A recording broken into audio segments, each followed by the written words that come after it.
Hello, Buckeye Nation. I'm doing something a little bit different. I'm doing a post-game recap with Johnny Bullet and Floco from Scarlet N Great. Thanks so much for joining me, guys. Yeah, thanks for having us to my house.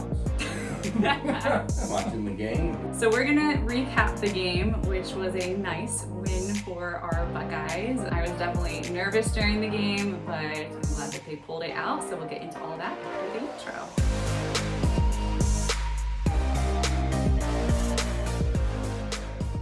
Welcome to Buckeye Football Fangirl. My name is Lisa and I'm the gal behind this channel, and I get so excited about the Buckeyes every single time that they play. So we're gonna do a little recap of that Penn State game that we just watched, and we're gonna kind of go through a list of talking points here, but we want to start out with something that was maybe not the strength of the team, special teams. So Johnny, Cory, what are your thoughts on the special teams this game? You know, all season it's kind of been a bit of a struggle, so I guess I shouldn't be too awful surprised that they weren't the strong suit of the team. Now, I will say a lot of people have been screaming about special teams all year, and I've just found them underwhelming, but not bad. Mm-hmm. But today, when you had the I don't want to call it a muffed punt, but technically a punt fumble that really would have pinned Penn State back and given us the ball back in great position. I think that kind of would have been a game ender. Yeah. And that was not great. Not great is a great way to put that. Not great. And then we have obviously a missed field goal, which I wasn't, it wasn't the worst thing ever, but I was definitely disappointed as special teams as a whole. I don't know, when you play these really good teams, like if you play Georgia or Michigan or whoever you may meet in the playoffs, special teams are going to be like, you're not trying to beat these teams by 100, right? You're trying to get any little tiny advantage, and yeah. I would hope that our special teams could at least turn into a wash instead of a negative. Maybe I'm aiming the bar too low, but that's kind of my thoughts on it. Well, we would hope. I feel special teams has been a strength of this team in years past, so it's really hard to see them struggling. Cory, do you have anything to add? They're just so up and down. Yeah. 72-yard punt, awesome. Lorenzo Styles, ball falling off his leg, he didn't realize it until it, awful. Missed field goal, that's going to happen, obviously. I think Ballard actually, a little bit of positive, showed some spark in the punt return game. That's nice. He's a little bit more fearless, I think, than it's possible. Emeka's coach should just catch the ball, too, so I'm not trying to take anything away from him. But I actually think maybe keep Ballard back there. But yeah, special teams, I agree with Johnny. So it's just kind of a net negative, but not necessarily horrendous. As a Packers fan, I saw horrendous special teams a couple years ago where they literally cost us games. And I don't feel like they're costing us games or putting us in a position not to win. But against a Michigan or a Georgia or something like that, yeah, that's when the little inches here and there become a problem. Absolutely. So on my channel, I do try to curate positivity. Let's move on from the negative of this game, which was definitely special teams. Let's talk about the highlight of the game, at least for me, and that was the incredible Buckeye defense. So this Buckeye defense has been amazing, in my opinion, all year. Once again, they come out, they hold Penn State, in the time that matters to, 2 field goals. Penn State scores a late game touchdown in the end, but I was pretty happy with that performance. Yeah, I agree. They actually bailed out an offense that was trying to find its way. That's a nice way of putting it. Yeah. But it felt like even times when the offense just wouldn't get it done, or even like the situation with the punt that went awry, the defense stepped up, and they stepped up in key moments. 4th and 3, the game's still kind of in question, and JT makes a great play on the quarterback to cause an incompletion. 4 sacks today, which is a season high for the defense. If you're still doubting Jim Knowles, you might as well just, your opinion doesn't matter anymore. I'm pretty sure someone called for him to be fired, right? I'm sure I tweeted at least twice during the game, just to get the negative naysayers a little taste of their own medicine. But no, it was great defense. It was so dominant that, obviously Penn State's offense is a little bit limited with first-year starting quarterback. You know, people talk about our first year starting quarterback. I'm like, it wasn't great, but whew, it could be a lot worse.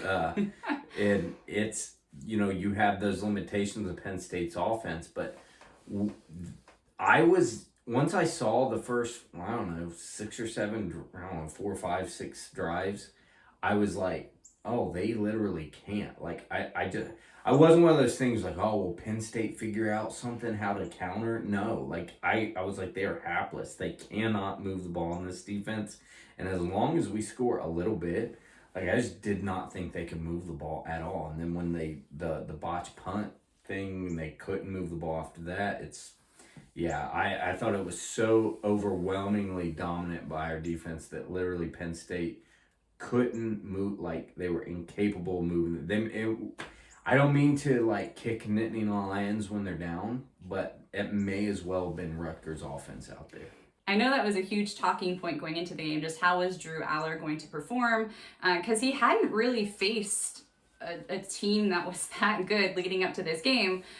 So nobody really knew if they were going to throw some new plays at the Buckeyes that they just hadn't wanted to show previously. But yeah, you're right with that analysis, Johnny. I was so happy with how our defense did against him, and they were really, you know, I think they were starting to make him see some ghosts in the backfield where he was just letting the ball fly and there was no chance of his receivers catching it. Yeah, we got him all kind of shook because he was, at the end of the game, he was missing basic passes any quarterback can make. And it was pretty obvious that he was hearing footsteps, like you say, and he was just under pressure, under stress the whole game. And I thought Jim Knowles did a great job with his timely blitzes. He wasn't overly aggressive, but he seemed to time it pretty well. Seems like he's really found a balance between protecting the big play versus got to get pressure on a young quarterback. Whereas last year against the young quarterback and obviously in the team up north, and the game just seemed to, whatever the down it is, JJ, just blitz him, you know.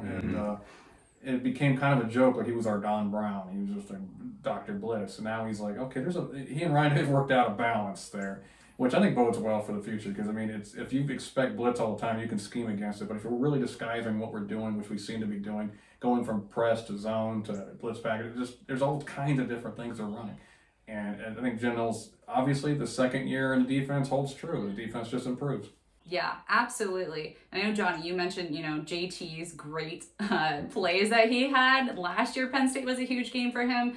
This year, no different. Penn State is another huge game for him. He showed up and just showed out, when the Buckeyes needed it the most, which was amazing to see.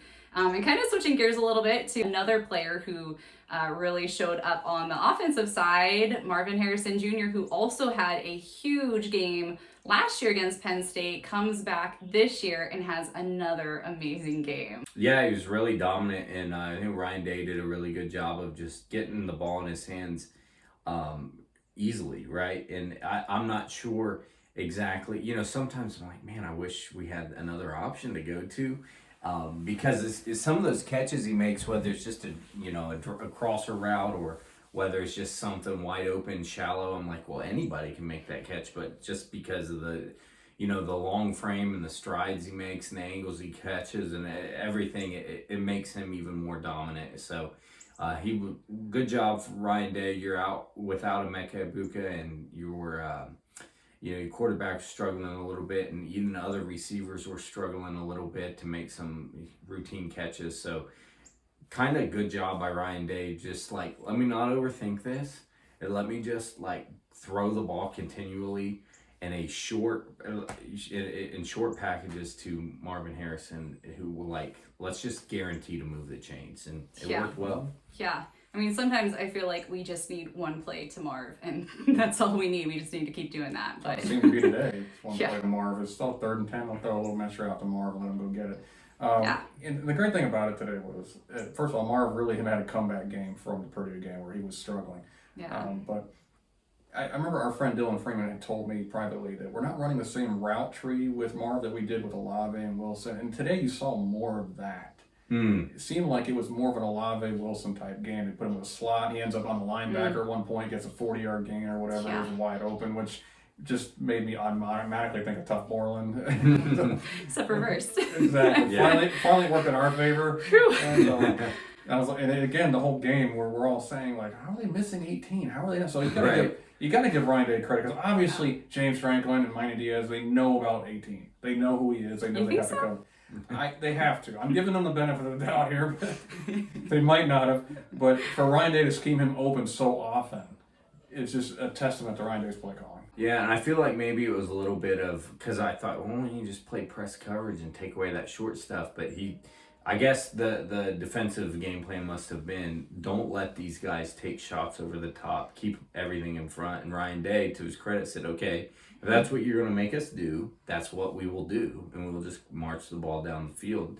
And, if he takes the points and one of those plays, then you end up, we have 2 field goals we left on the board. So what? Yeah. That puts us up, it'd be 26-12 at that point, and all of a sudden looks like way more of a dominant victory, even though the game, am I being a homer here? The game never really felt out of balance, like, against us. I don't think we're being a homer at all. In fact, we doubled them on yards, we doubled them on first downs, we doubled them on yards per play, I think. I mean, you can argue, other than the scoreboard, you can arguably say we dominated the game.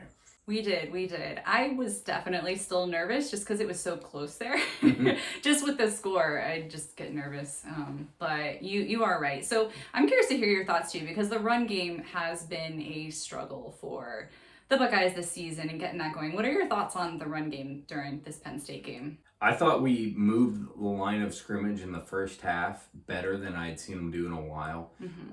And I think that the play calling was more like instead of delayed stuff where we wait for stuff to develop, just get north and south. And that I thought was really good. I think defensively, Penn State guys started making big plays in the second half that shut the run game down a little bit. But like I was telling you guys in the game, I love it when we can just get north and south. And then if you do have a running back that I don't mind stringing stuff out, it's Chip Trainum, because for whatever reason, he doesn't seem like a blazer, but he's fast enough to string those plays out and get positive. Mayan Williams is the guy you want to go north and south. Wasn't an overwhelming run game, but it didn't look bad considering Penn State was the number 1 defense in the nation coming in. Yeah. Like, if you say, hey, you could run the ball X effectively in the number 1 defense in the nation, okay, I'll take what we did today. I thought that was pretty good. Yeah, and I mean, when you consider that, what we did today is pretty impressive.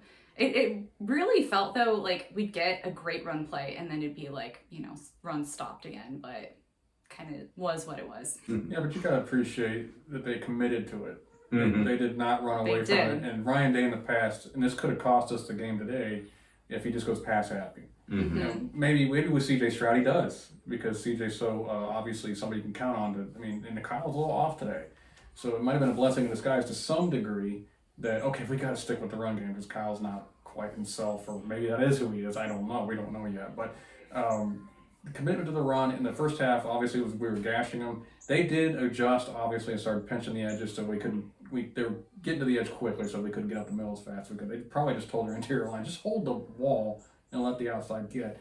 But again, anytime Ryan Day said, no, not doing it anymore, this is not working, but he just, we got to keep pounding it, we got to keep them honest. And it probably helped Kyle at the end of the game actually get in the rhythm. Yeah, absolutely.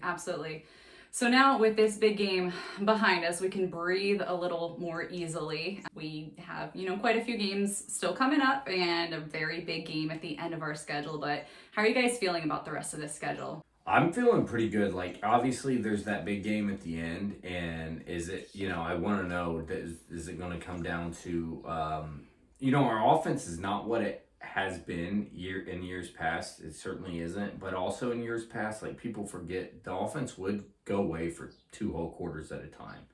And so it's not like we went into Michigan every single year with an offensive juggernaut. We went into Michigan every year with an offense that could be juggernauts in spurts. So you never know. yeah. So this year, I don't know. And was that just because of the sign stealing and that kind of thing? Who knows? But that's really the only game. I'm not saying other things can't happen. That's the game that I'm most concerned with.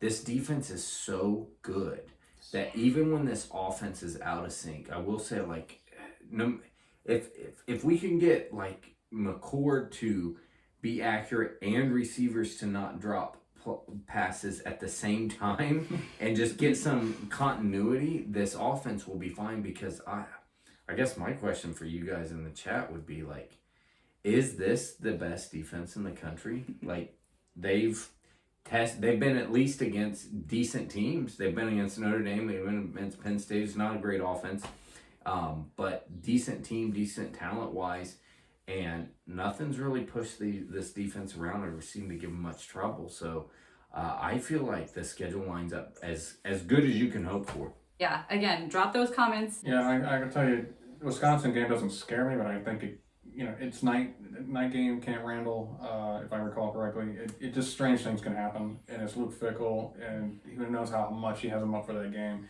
And all of a sudden, they're just a battle-tested team we have to play at night. But again, the rest of the schedule, I do agree, is we're far more talented than any team we're playing. And what I do like about this team is it seems like a more complete team than years past. Now, don't get me wrong, the running game still has issues. Kyle McCord is up and down. But for whatever reason, it doesn't scare me when the offense is just not great. Because in the Kerry Combs years, if the offense wasn't putting up 48 points, I'd say, well, we're probably going to lose this one. But it's Rutgers, yeah, but still. Yeah, and that's the truth. That is the truth. Jim Knowles is earning his paycheck, and that's the takeaway from today. Is I was hoping Kyle would come out and just have a massive game. He had a solid game. Yes, there was some misses here and there, some drops here and there. Sometimes I feel like he just couldn't get in rhythm. But then you look at the end of the stats, and it's just so crazy with him. It's like, he didn't have a great game. I know I watched it, but then it's like 285 yards and you're like, and a game-winning touchdown. It's like 285 yards and the most yards that Penn State's given up through the air yet this while season. not having a Mecca Ibuka. Yeah, without his, yes. kind of his number 2 guy. Yeah. Mm-hmm. And starting running back, Trevor Anderson. Oh yeah, well, producer just chimed in there. Makeshift producer. Yeah, no starting running back. And I guess if we're going to go recap what was going against us defensively, corner number one. Oh yeah, corner number one. We didn't even miss a beat. We did. Yeah, and that's not to knock Denzel Burke, who's an All-American. Yeah. First of all, Matthews is going to be a has player. Been fire. Yeah. But yeah, Jermaine Matthews, he looks so good today. Mm-hmm. So it is the best defense in the country. Yeah. We don't even need you in the comments. Don't comment. No. Unless you agree. Well, this has been awesome. Thank you both so much for joining me. Go ahead, let them know, where can they find you? Well, I live here. In this Do you want to give them your address, no, Johnny? No. Please keep it to yourself. I'll give it. Don't worry, guys. Yeah. Please keep it to yourself. So Corey's tweeting it out right now. He already has too many groupies. Yeah. Find us though at youtube.com/GoBucks, Ohio State football with Scarlet N Great, and that's where we will be kind of giving you similar content to this. We won't be as bright-eyed and bushy-tailed as Lisa is all the time. Or well edited. Or well produced, or otherwise, as classy, but we will be here. That's Ironically, this is the first time Johnny and I have recorded together like 2 months or something like that. Yeah, it's been a bit. And I will say thank you so much for the Buckeye brownies. They were good. You are welcome. Those were really good. You're welcome. If you want the recipe, I'll post it below. You should. You actually should do that. So they're both, very active on Twitter as well. So if you jump on there, you search for them, you will find them. Don't search for them if you're just looking for serious tweets. Don't do that. No, you'll be disappointed. You'll probably, just unfollow them right away. Lisa Blanc. Because I'm only looking for serious tweets.